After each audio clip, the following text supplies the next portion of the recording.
बातमी आहे लाडकी बहिणी योजनेसंदर्भात। आता लाडक्या बहिणींच्या खात्यामध्ये पैसे जमा व्हायला सुरुवात झालेली आहे। 1500 रुपये जमा झाल्याचा मेसेज लाडक्या बहिणींना आलेला आहे।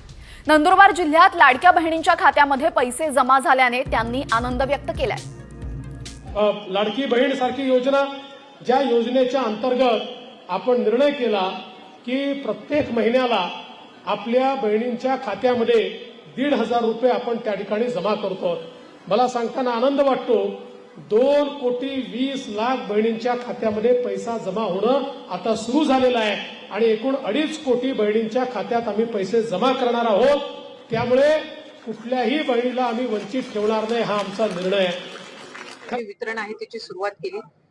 पहाटेच्या वेळेला काही डिस्बर्समेंट्स डीबीटी झालेले आहेत, त्या संदर्भातला सविस्तर आकडा हा संध्याकाळपर्यंत येईल। पण साधारणपणे 1 कोटी महिलांना जो आहे तो या 3 दिवशी जो आम्ही लाभ वितरित केला, डीबीटी केला, त्याच्यामध्ये गेलेला आहे।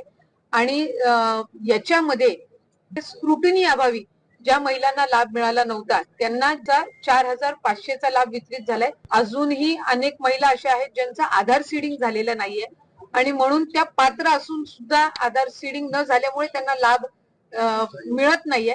आम्ही आजही मंत्रिमंडळाच्या बैठकीमध्ये सन्माननीय मुख्यमंत्री महोदय, दोन्ही उपमुख्यमंत्री आणि मंत्रिमंडळातील सहकाऱ्यांसमोर हा अहवाल ठेवला की त्या जिल्ह्यामध्ये त्या पालकमंत्र्यांनी आधार सीडिंग मुळे ज्या महिला लाभापासून वंचित राहिलेल्या आहेत त्या संदर्भामध्ये अधिक लक्ष केंद्रित करणं गरजेचं आहे। लाभार्थी महिला आहेत त्यांचं निश्चितपणाने आम्हाला जो मिळणाऱ्या प्रतिक्रिया ते ह्याच आहेत की ही योजना महायुतीच्या सरकारने आणलेली आहे।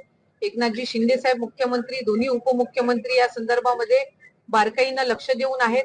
ही योजना बंद करण्याचं कुठलंही उद्दिष्ट महायुतीच्या सरकारचं नाही आणि चांगल्यारीत्या महिलांना सक्षम करण्याच्या भूमिकेतून ही आणलेली आहे ती अशाच पद्धतीनं चालू राहावी अशी सगळ्यांची